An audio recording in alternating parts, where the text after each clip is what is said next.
Bom dia a todos. Eu tenho a honra de ser o cônsul-geral britânico aqui nessa cidade maravilhosa do Rio de Janeiro. Provavelmente seja o melhor cargo diplomático na nossa rede diplomática britânica no mundo, então é uma coisa muito positiva para mim. Queria dar boas-vindas nesse sentido para todos os presentes, representantes de tantas cidades do Brasil e as outras partes do mundo. Seja muito bem-vindo aqui de nossa cidade.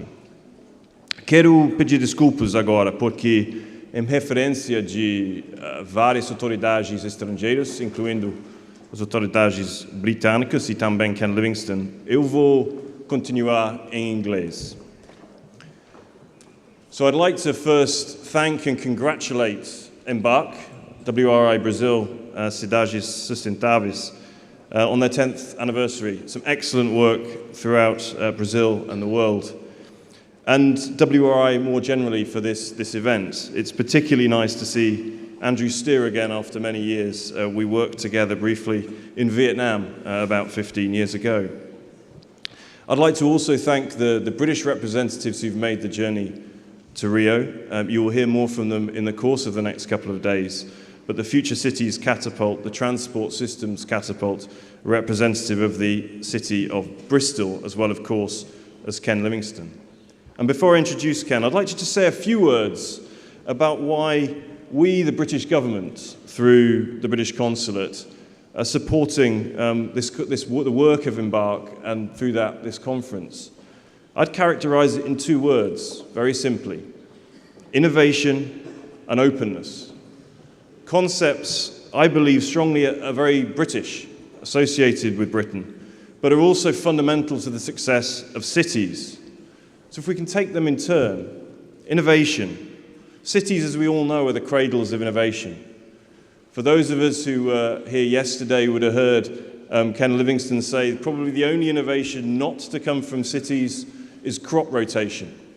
It may be that there are others, there may be that you have others, but you'd be hard-pressed to find them. But it's more than that. It's the ability of cities, particularly through visionary mayors, visionary local governments, to not only develop, but also to implement ideas. Without the innovation that come from cities, we will not solve the big global challenges we have in front of us, including, of course, climate change. And you will hear about innovations from around the world. You will share innovations with others in the discussions today and tomorrow. And at 10 o'clock tomorrow, there's a specific session focused on British innovations, and I'd encourage you to be there.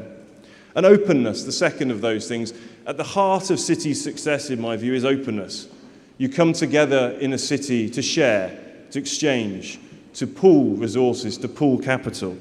And what's so great about this event and other events of its like is that that's openness then between cities as well as within cities.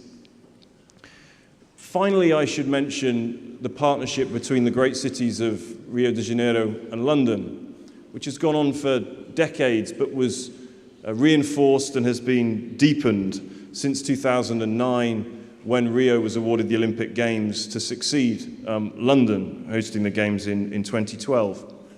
From an urban planning and innovation perspective, there are specific challenges to the Olympics and Paralympics. But the thing that's important is to use those challenges, use that learning to be applied to wider solutions. And for those of us who spend any time in Rio now, you see the transformation which is occurring ahead of next year. It's an exciting time, and it will make for a reborn city in the years to come. But with that in mind, who better, in my view, to open the conference than the Mayor of London during the time when London was awarded the Olympics in 2007.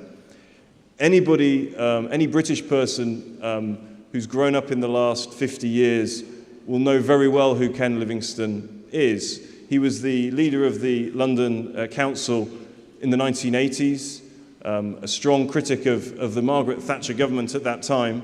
He encouraged me to say a couple of negative things about the current government. I think given my particular position, I don't think I should do that. But then came back as the first elected mayor of London, as I said, during the period when London was awarded the Olympics in 2007. It introduced innovative ideas and strongly committed to sustainable solutions. So thank you very much. Have a very good conference, and I'd like to welcome Ken Livingstone.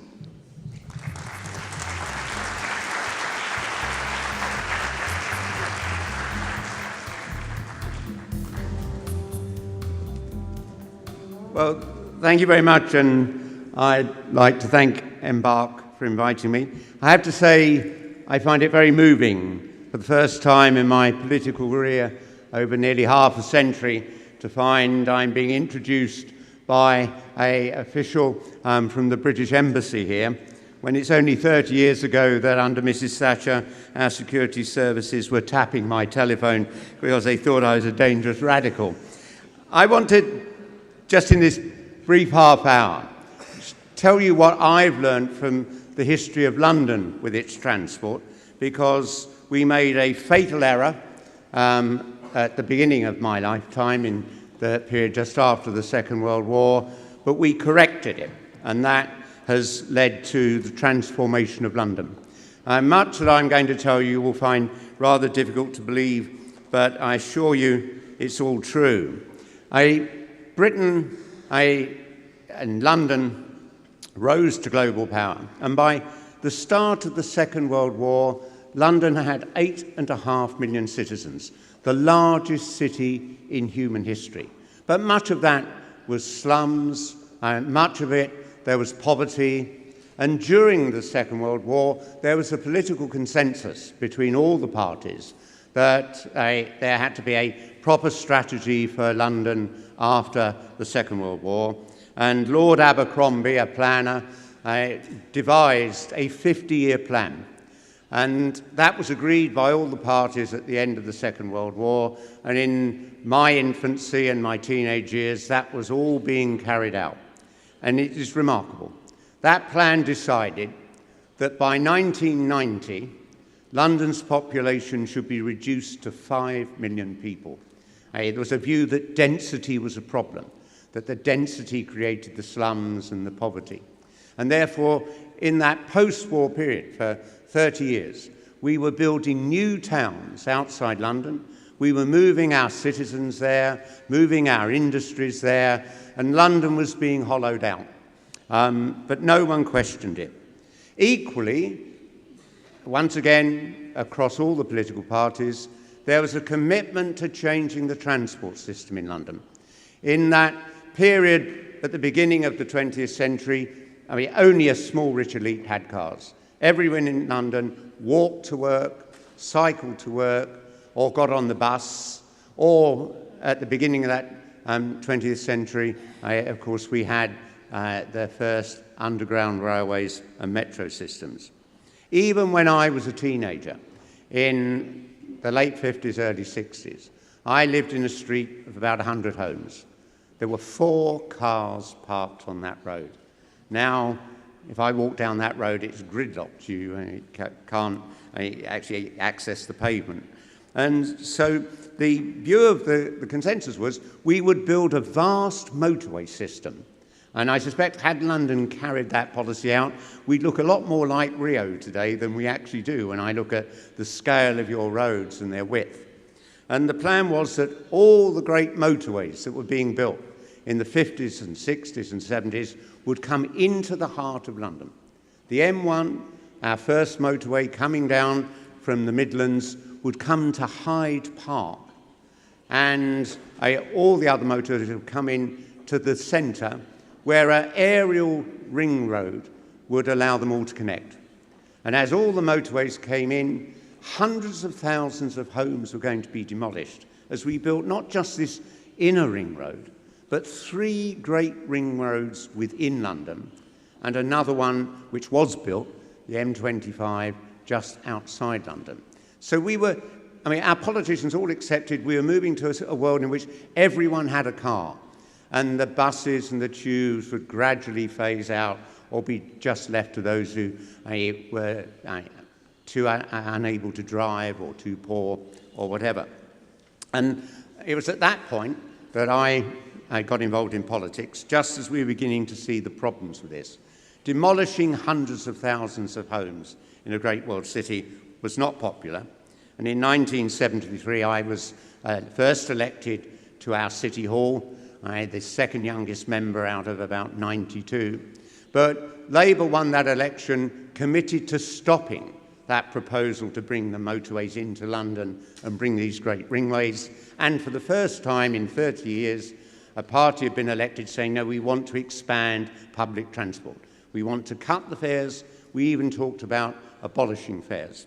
So that was a game changer. The following year, as we looked at the economic effects of moving people and jobs out of London, we took a decision to stop that because it was hollowing out our city. We'd come down to about 7 million people. We were getting more poverty, less economic growth, and we realised density wasn't the problem at all. That didn't create problems. And we started to look at what was the answer to Britain's long-term decline and London's long-term decline. But just at the time we were starting to look at this and re-examine where we should be going, the government of Saudi Arabia got the oil-producing nations to quadruple the price of oil in 1973, and across the world. That bankrupted many of our industries, it fueled inflation, and around the world, governments were having suddenly to cut spending. And this was what I noticed about the decision then, because shortly after that Saudi decision, we had a Labour government elected. Faced with the choice of making cuts in public spending, that cowardly government decided cut investment because that has no immediate political impact. If you increase taxes, if you cut wages of public servants, if you cut public services, that has an immediate impact. It makes you unpopular. But cutting investment, that's a problem that won't come along and hurt people for several years. And I have to say, this has become very much the norm amongst governments around the world. When they have to contract public spending, they hack away at investment because that's politically less painful, although it begins to build real long-term problems for the modernisation of your economy. Not surprisingly, Labour was thrown out of control at City Hall, the wave of unpopularity, the transport debate was halted. But after the election of Mrs Thatcher, we then had Labour regain control of City Hall. I was the leader. And we won that election with a commitment to cut the fares and once again try and rebuild our public transport system. And it's quite interesting. That was a huge difference. Mrs Thatcher made a speech at about that time saying, if you see a man aged over 30 on a bus, you know he is a failure. We were trying to get people on that. We cut the fares. There was a huge flood of people back onto public transport, but Mrs Thatcher's friends in the judiciary ruled this was illegal. Eventually, a couple of years later, they reversed their decision. But Mrs Thatcher thought this was all far too radical and abolished the council, a sort of thing you would expect in North Korea, but not in a modern democracy. And for 14 years, there was no central administration for London. Things just puttered along. A lot of opportunities were lost. And then with the election of Tony Blair, a government that I found myself in some disagreements with, not quite as many as with Mrs Thatcher, committed to creating a mayoral system for London. In that 14 years without a city administration, there had been only one big change. In 1986, Mrs Thatcher deregulated our banking system, and banks from across the world flooded into London and opened offices there. We went from having 2% of Britain's workforce in the financial sector to 8% today. Mind you, that was balanced by losing 6 million jobs in manufacturing. And of course, the main reason all those banks came to London, by deregulating the banks, Mrs Thatcher was allowing bankers in Britain to do things it was illegal for them to do back in their home country, and started that long process that led to the financial collapse of 2008. Anyhow, I became the Mayor of London in 2000. I had to stand as an independent because Tony Blair thought I was every bit as dangerous as Mrs. Thatcher had. But what was interesting was in those first few weeks, I was besieged by major businesses saying, if you can't sort out London's transport problems, we will be leaving to go to Paris or Brussels or Berlin, because our streets were congested, because we hadn't been investing in public transport, very little. More and more people had got into cars, and it was just a gridlock, and people just couldn't get anywhere on time, and therefore we had to decide what to do. To do something quickly, I mean, building a new metro system takes years. To tackle that problem quickly, I had two ideas. One was to make the bus service more attractive. We had 5,000 clapped-out old buses. When you got on, you had to pay for the fare. So it wasn't a conductor, you had to pay the driver. I mean, you would wait for hours. It was a really abysmally bad service. We decided to get rid of all the old buses. We got 8,500 new ones. We had an automatic ticketing system, so people didn't pay. You had a smart card, you put it on the reader as you got in. Suddenly it transformed the bus service. But as that happened, we also brought in the congestion charge. And people think of that as a London thing. Of course, it wasn't. The congestion charge was first introduced in Singapore back in 1979. One small Norwegian city copied it, but across the world, politicians felt motorists will be really angry, they won't vote for us if we did it. And in the 2 years, as we put in the cameras and all the technology, 98% of every newspaper story about the congestion charge predicted it would be a disaster. And of course, we just copied what Singapore done. It worked. I mean, there's no way in which we were going to mess around. We just looked for a system that actually worked. We brought it in. From day one, it worked. The only thing that we'd miscalculated was that we assumed, and you can only guess, that one driver in 5 would stop coming into central London once we introduced the charge. It turned out to be 2 in 5. So suddenly, the streets of central London were tolerable to drive around in. And at the same time, of course, as we'd introduced the new buses to ensure that they could be an effective means of transport, we started to introduce bus lanes. During the rush hour, one lane was reserved solely on each of the main roads into central London, solely for buses. Outside the rush hour, everyone could use them, and therefore the drive of people out of cars and into public transport was dramatic. I mean, my successor, who doesn't share any of my views, has broadly carried on with this policy, and today the number of people using our buses is 75% higher than it was in the year 2000. A dramatic shift. But at the same time, we also look to try and get people cycling. Cycling had virtually died out in London. Under 1% of people cycled. And this is a policy my successor has really generally taken forward, starting to get proper cycle lanes to provide safety for cyclists and so on. And there's been a big shift of people back into cycling, which is also good for our health because it will reduce heart attacks and other health problems from obesity as we go on. So there's been a complete transformation of the pattern of transport in London over this last 15 years, totally reversing that idea of 70 years ago that we could move to a car-dominated city. And the impact on London's economy has been dramatic. We have overtaken New York in terms of our economic size. We are the only city in Europe that matches American levels of productivity and competitiveness. Because by improving the transport system, we didn't just stop those firms that were threatening to leave.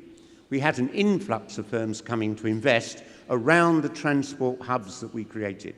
And I also made it easier for investment by big business. I went into the election saying I would abolish all restrictions on height and density. Before that, someone wanting to develop something could be locked for years into arguments with each of the 32 London boroughs about the size of the building or whatever. If any of you have been to London to watch a match at the Arsenal football stadium, you might be surprised to see that it's the only football stadium in the world with a concave roof, which means that the pitch would flood every time it rained, so they had to spend £5 million on a drainage system in this concave roof. Why did they do that? Because the local council had a rule, no structure could ever be more than 30 metres high. And that was idiot rules like that all over London. I abolished them at a stroke, so now we have buildings like the Shard, but it opened the way, both that public sector investment in public transport and then making it easier for the private sector to come in and exploit the opportunities that that increased mobility creates. Equally, we should be looking at a completely good broadband system at the moment, because ours, compared with what we see in Taiwan or Hong Kong, is pathetically slow. I also was committed to the long-term investment in expanding our tube system, upgrading it, all very expensive, but very effective in terms of boosting your economy, and extending our Docklands light rail system. I was able to take over our most dilapidated and inefficient overground train system, a thing called the North London line. We invested £1.5 billion. It's been completely transformed. Ridership's massively soared. It's now the second most popular railway line in Britain. But I always recognised investment is the key. It's what I'd learned in politics. And the only reason we bid for the Olympic Games was because I wanted to get investment out of central government. And in order to actually have a credible bid, we had to improve our transport system. I see you're doing the same here in Rio. We got £2.9 billion from the investment to upgrade our transport system. And of course, having won the Olympics, we got £8 billion from the government to modernise the most run-down and neglected part, not just of London, but the whole of southern England. The old industrial site where the Olympics now is, where the first industry 200 years ago came to London, the most polluted site. And back in the 1960s, as the docks closed, that became derelict. The only firms operating there were very dodgy ones, breaking up stolen cars and things like that. So that transformation, that investment, after 35 years of neglect in that site, also was a major factor in London's growth.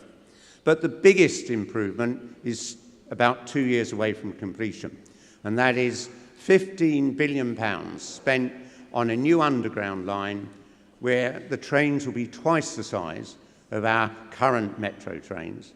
It will run from the centre of Heathrow Airport and allow you to get from Heathrow Airport to the city centre in 20 minutes and to the Isle of Dogs, the new financial centre, in 25 minutes. No one in their right mind would bother to try and drive to Heathrow Airport after that line opens in 2 years' time. But the shocking thing is, that line was first proposed in 1969, and it was only in 2007 I persuaded the Labour government to make the funding available to build it. When it opens, it will open 49 years after it was first proposed. And I was able to persuade the government because I could demonstrate the £5 billion subsidy they were putting in would be more than paid back by the increases in taxes that would come from the growth that would follow that, a 2-to-1 ratio. And there's nothing new about this. We have a Victoria line in London. It was proposed in 1939, it opened in 1970. We have a Jubilee line. It was proposed in 1949, it opened in 2000. 30, 40, almost 50 years between proposal for a major investment in transport infrastructure and its opening. This is pathetic. Look at Shanghai and Beijing. Their mayors, in under 15 years, have created an underground metro system greater than London's in just that decade and a half. And I think that's what cities like Rio and others across the world should be looking at. not endlessly politicians waffling and prevaricating and putting off difficult decisions, but getting that investment that is so key to our growth. And that is dramatic. By the time, 20 years ago, London's population had declined to 6.8 million. Today, it is back to 8.6 million. We are on our way. By 2030, we anticipate 10 million. Huge growth in population, growth in the economy, massive increase in productivity amongst the workforce, all based on investment. And this isn't just unique to London. If you look at the history of modern capitalism over the last 2.5 centuries, ask yourself this: how could Great Britain, a small little island with just 2% of the world's population, become a global superpower for 100 years? And the key is, we were the first nation in history to invest 7% of our GDP, creating canals and railways. And it gave us 100 years of global dominance. America, after its Civil War, reached a level of investment of 19%, and it gave them the dominance of the 20th century, with much of that going into their motorway system, their airports.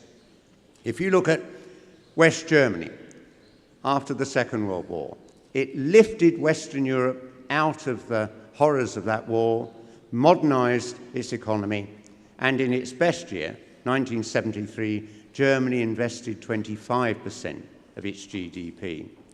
Japan went from virtually having been bombed to smithereens by the Americans to the second largest economy in the world in 1969. In that key year, it invested 38% of its GDP went into investment, in infrastructure and in private business investment. China's gone from being a complete non-entity as terms of an economic power to being on the verge of overtaking the USA, and it's investing 45% of its GDP year by year by year. There is now a consensus amongst economists that investment isn't just the most important factor in creating economic growth, it outweighs every other factor put together. So mayors, city leaders should be leading that drive to get the levels of investment we need that modernize our cities, make them more efficient, make them more attractive to business. And that, of course, is rather a challenge to the economic orthodoxy of the last 35 years. When Thatcher and Reagan came to power, we were told, if we break the trade unions, if we cut taxes on the rich and the great corporations, if we deregulate business, it will lead to a huge surge in growth and investment. And that's a consensus that worked. But go and look at the economic data. In the 30 years after Mrs. Thatcher came to power, Britain's economy increased by 100%. In the 30 years before, it increased by 150%. The same is true of America after Reagan and before. People talk about the horrors of the 1970s and Jimmy Carter's presidency, but America's economy grew in the 1980s, in the great Reagan boom, by exactly the same amount as in the 1970s, which had to cope with the consequences not just of the Saudis quadrupling the price of oil in 1973, but doubling it again in 1979. The simple fact is that neoliberal economic agenda of deregulating, smashing unions, cutting tax on the rich, hasn't delivered the growth or the investment. When Mrs. Thatcher died, The Economist, a magazine in Britain that's been pushing the neoliberal agenda for 50, 100 years even, devoted 6 pages to looking at her record. Not once did they mention growth of GDP or investment, because it completely undermines all the popular belief. So I would simply say, for any of you doubt what I've said, I haven't got the time to go into lots of detailed graphs and charts, but if you go onto my website, Socialist Economic Bulletin, which goes back to 1990, all the data is there that provides the proof of the things that I've been saying. Finally, let me say this. In modernising your transport system, you do make life better. I am 70 years old, I've lived all my life in London, I've never learned to drive. While I was mayor, I got on the bus and the tube to get to work. It meant that each day I had about half an hour, 40 minutes, able to read as I went to work. That's equivalent to 4 working weeks a year. Now, not everyone driving would be able to use their time in that way. But what a nonsense that you spend your time stuck in a traffic jam when you could be in comfort and actually doing something productive and increasing your own productivity. Anyhow, it isn't just about making a better quality of life in your city, as others have said earlier. It's also about tackling climate change. And getting people out of cars and into public transport is one of the biggest factors in tackling climate change, equally as important as insulating our buildings to make them energy efficient. And as well as that, getting people out their cars improves our air quality. Now in London, 9,500 people die prematurely every year because of our air quality. It's the diesel fumes being pumped out full of PM10s and nitrous oxides. And when I say they die prematurely, on average by 11 years. I mean, we are having 3 times the death rate that we had at 9/11. And it just is ignored. We take it as a fact of life. It's completely and utterly unacceptable. So it isn't just about a better transport system, it's a healthier air quality, and it's about tackling climate change. And I think that's so crucial, because I'm deeply pessimistic about what might come out of the climate change conference in Paris at the end of this year. There'll be a lot of talk, but I think there'll be very little in terms of real change, because so many politicians are frightened of leading and educating their voters and persuading them to change. So we need to look to mayors.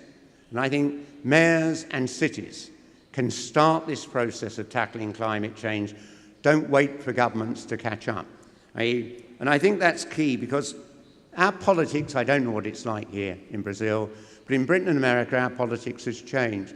50 years ago, many people, before they went into national politics, served in their local municipality, they'd be running a city, and so on. Now everyone bypasses that in Britain and America. They become political advisors, they go straight into Parliament. And if you actually look, it's quite remarkable. Barack Obama had been a social worker before he became president. Tony Blair had been a lawyer. David Cameron was a public relations guy. None of them had run anything in their lives. They hadn't even chaired a council committee. The first thing they ever get to run is the whole country. That is a problem. Our mayors have to, day by day, tackle the problems of their city. They have to manage a major series of problems that, if they can't tackle them, they're removed from office. And I say it's important because there's a lot of talk will come out of Paris that, yes, will contain our growth of global temperature to 2 degrees Celsius. But there was an interest at the Copenhagen Climate Change Summit in 2009. A British newspaper, The Guardian, privately questioned 250 of the climate change scientists who were there. Only one of them believed it was still possible to contain the growth of temperature to 2 degrees. The other 249 split virtually equally between 3 degrees, 4 degrees, and 5 degrees.